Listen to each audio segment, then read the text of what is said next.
Good afternoon, everybody. I'm thrilled to welcome you here. My name is Vicki Cantrell, and you are in Track B, and this is all about upgrading and updating traditional channels. And so there's a lot of cool sessions coming up, especially this first one. It's as you know, it's called Winning in CTV Advertising, and there's a lot of interesting new ways to use the new channels. And I'm not sure a lot of people would have thought about connected TV, but there's some great stuff happening, and these guys will tell you the best information that's happening now.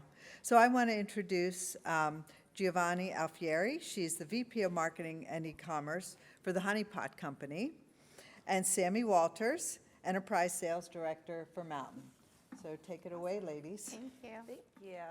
Yeah, so I'm Sami Walters, Enterprise Sales Director at Mountain, which is a performance CTV platform. And I'm very excited to be joined by Giovanna Alfieri, who is the VP of Marketing at the Honey Pot Company. So thank you for being here. Thanks for having me. This was fun. Yeah, so as Vicki mentioned, we're going to be talking about connected TV, really how retailers can leverage this channel to reach current prospective customers, and also the idea that it's no longer just a channel just for the biggest brands with the biggest budgets, but has really become a channel that is accessible for brands of all sizes from both a media and a creative standpoint. But before we get into it, I'd love if you could just share a little bit about your experience and what kind of brought you to the Honey Pot Company. Yeah, so Giovanna Alfieri, hi everyone.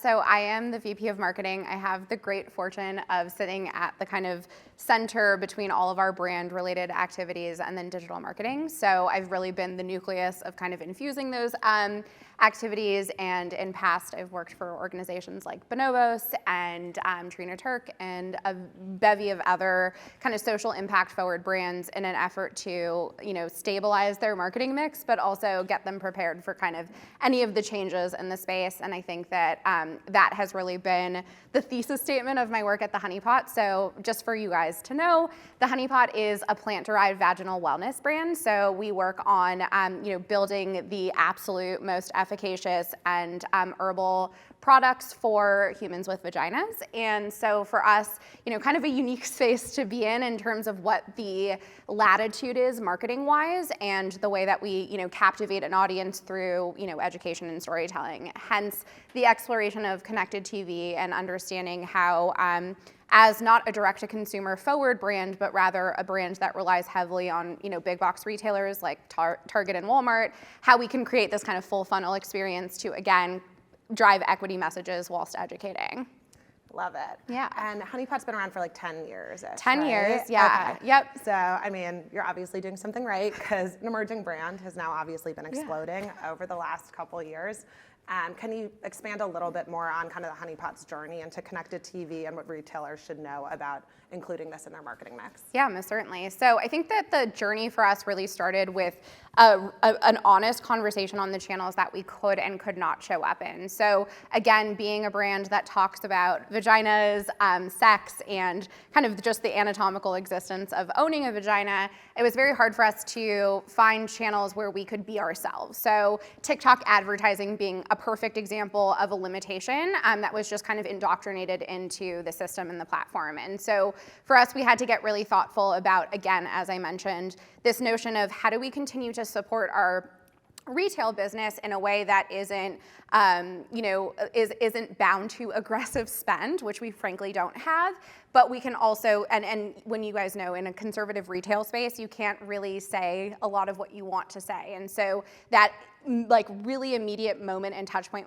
that you have with the consumer is so limited for us. So we were thinking about what is the halo, what is the extension, and so we were kind of going through the rigmarole of options and what made the most sense, and again, where we could inject the true narrative and equity of the brand and connect. We stumbled on connected TV as, for a few reasons. One, creative license. Two, the ability to target audiences, which sadly, of course, we all know we lost in varying other degrees. And the third component of which was the ability to also message our retail presence. So while our direct-to-consumer channel isn't the lion's share of our business, what we've been able to do with our connected TV ads is, of course, make a call to action that says, find us at our various retailers and create that kind of full funnel effect. Awesome. Yeah, and of course, like CTV is such a powerful channel because it's bringing the best of TV, it's brand safe, living room quality inventory, the best of digital. So, and with the technology measurement capabilities, everything like that kind of evolving for CTV, it has definitely kind of evolved from solely an awareness play to a performance play.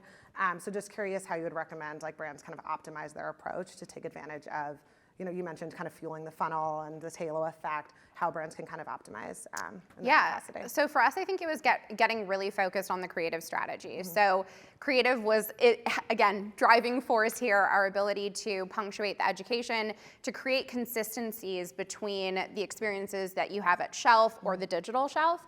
And so we've been really excited to partner with Mountain in the vein of their CAS program, which is, creative as a subscription, which is obviously just locked into the service at this juncture and part of our media spend, which has just been a tremendous opportunity for such a small, nimble team where we don't have in-house production, generally not a tremendous line item for that. And so that's been, huge ability. So what the kind of idea that we've been working under and the hypotheses that we've been testing alongside our team at Mountain is if we create this diversity of visual ads and, connected TV ads, and then start to have a few campaigns that do a few different things. So one, you have a campaign that is what we call our Cool Coochie campaign. The Cool Coochie campaign is because our herbal pads have an essential oil blend in them that provide this soothing and cooling experience when you wear them.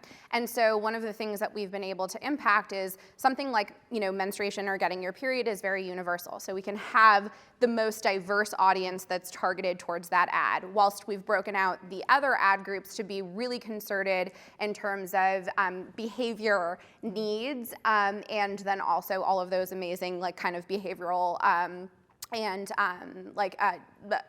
just psychographic inputs as well. So it's allowed for us to go move forward with really broad messages whilst also having a very tailored approach at the creative level, along with a very dedicated and focused audience strategy. Yeah, no, I love that because I think a lot of brands are very scared that creative and building out creative for CTV will blow out their entire budget. For sure. So it sounds like you guys were able to find kind of a way to, streamline the budget from both a creative and media standpoint. Absolutely. And then the really amazing thing about working with Mountain and then having CAS as a fluid option for us is that it's allowed for us to think really thoughtfully around the amplification of those assets. So thinking about the diversity of places that those assets can, show up. So it's not a singular investment. Right. It becomes this evergreen investment. And I think that that's been hugely valuable to us. Awesome. And you talked a little bit about the audience segmentation piece in terms of whether this is today or kind of looking in the future in terms of how you can test different audiences. But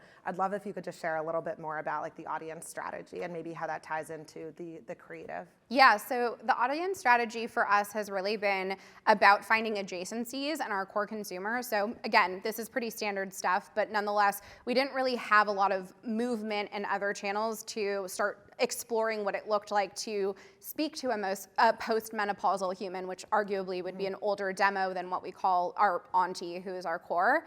And so the idea has been, can we use this channel to our benefit in terms of the human that is engaging with these channels and with this content? And so we found creative ways with existing assets to slice and dice them to measure that audience's expectation, which has also been another benefit because we're not creating net new assets every single time. We're just adapting messaging that lives within that asset to speak, kind of directly to that subset. So for us, the audience strategy has been about adjacencies, about what does it actually look like to build our kind of funnel in a way that's really dynamic without losing sight of the core values, again, being education and storytelling. Yeah, absolutely. And in terms of CTV, because this was a newer channel for you guys, I guess when you're looking at your full media mix and everything, how easy was it to slot in, complement some of the other strategies? I'd love to hear a little bit about that thought process in terms of, So I think here I have to pause and say that the brand went viral in February of 2020. What that means was we sold about 6 months of inventory in 2 days. And that's across all of our primary channels, not limited to something like Target. So the brand at that juncture had zero marketing outside of social, and then outside of course, the retail shelf itself. And so my job at that time was like, what does a marketing mix even look like on a shoestring budget? And so we started with the basics, and the basics for us were just like let's meet humans where they are, which is again the most obvious. And as time kind of kept moving, what we uncovered is something like our social. If you guys have a chance to check out the Honey Pot Co. on social, you should, because it'll be more telling and probably provide a bit of amplification to this conversation. But we found that people had zero other forums for talking about or expressing the things that they needed, and that's why we went to connected TV.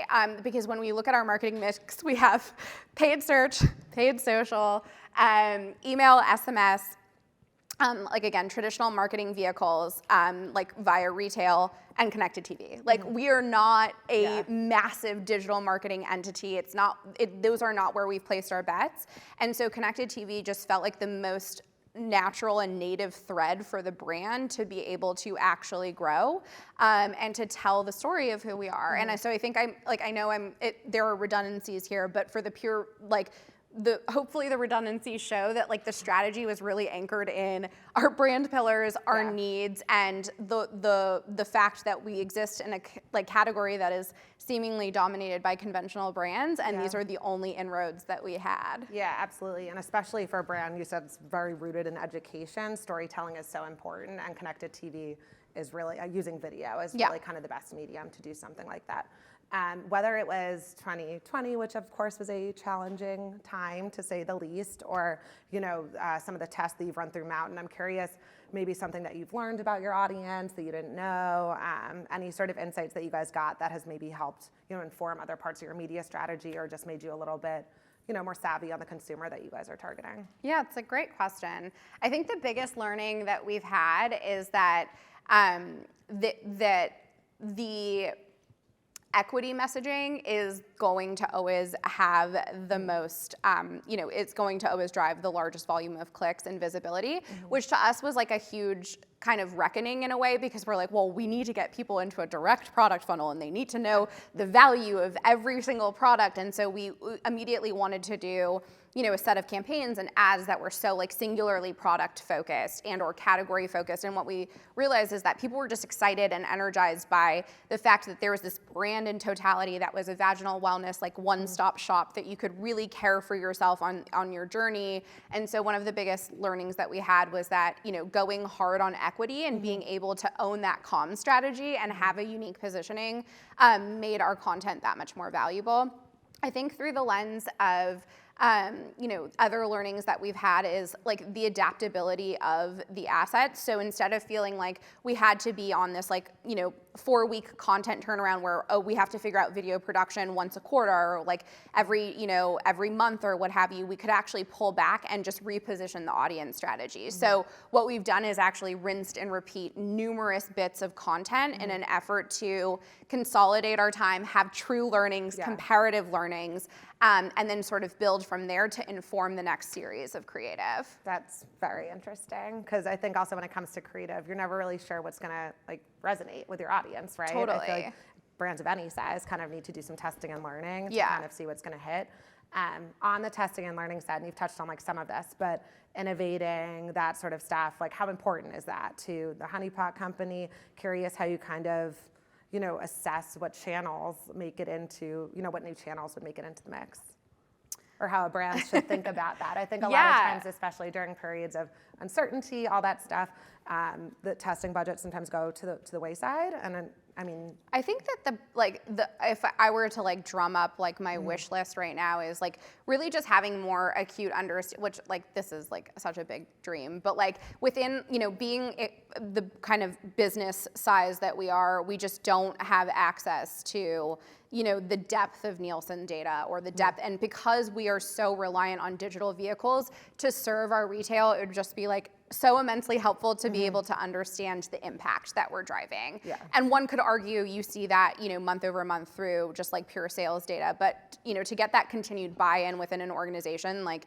it would behoove me at some point to like have those hard metrics. Yeah. So I think I'm more acutely tied to like, what do all of these activities in the periphery actually do, and how do they like communicate with each other? And so when vetting any kind of, you know, new channels or new opportunities, for me it's about, do you have the ability to start closing the gap? Are you getting me closer to closing the gap? And then also, how are you, you know, I think we're at a point where we don't need like large scale impressions, we need large scale engagement. And so being hyper focused on that level of engagement, that level of investment. And I think it's really critical from the brand lens to know, are you building a legacy brand? Or are you building a brand that is, you know, that you're just kind of looking to profit from in the short term, you're looking to sell off, et cetera. That also changes your strategy. We've been looking at a legacy, so the long-term build, and sometimes that's just slower. And the where you place the bets take longer time to like justify. And so I think that point of differentiation has, as like a digital marketer, has made me feel like less anxious about not having this like, you know, crazy stack and like crazy channel mix, like, because I'm like, no, I know that long term I'm building towards something, and I also know that the people whom we partner with most intimately are also looking at their businesses through the same lens and not just trying to jump on, you know, trends or make a quick buck. Yeah, absolutely. And I think especially when the budgets aren't like enormous, right, for a brand, being able to do the targeting, being very granular with the sort of audience targeting that you're doing, and then in terms of ensuring that that creative, what's the phrase, like reach the right audience at the right time with the right creative that we've all heard, continues to be like incredibly important. Most certainly. Yeah. Yep. Would you say that there's anything outside of like the audience, I guess, strategy, anything that's really surprised you, like through our partnership maybe, or through your connected TV, you know, testing that surprised you? It's not, I don't think anything is surprising. Okay. I think that, you know, what excites me is that like oftentimes, you know, our ROAS is matching other channels, which is like, okay, cool. This is like a nice pat on the back for the team who's overseeing it and in the weeds on it. So I think that like being able to have that kind of testament and, you know, that validation, if you will, that this is a channel that's worth, you know, our while. I think it's just a work in progress. Yeah. And I think that because as like a brand that is, you know, sort of like unapologetic in essence and doing like a lot of things to disrupt, again, an age-old category, I think that, you know, nothing is really surprising to me at this juncture, but more to come. Yeah, no, I love that. I mean, man, 20 minutes goes quick. Because I mean, thank you so much for having this conversation. I'm very excited to kind of see what comes from the Honey Pot Company, what comes from our, you know, partnership moving forward. Well, our LinkedIn info is going to be on the tab, and Mountain does have a booth on the 3rd floor Discovery Lounge, 220. Thank you guys. Thank you so much. Maybe someone can help get it up. But yeah, enjoy the rest of the conference.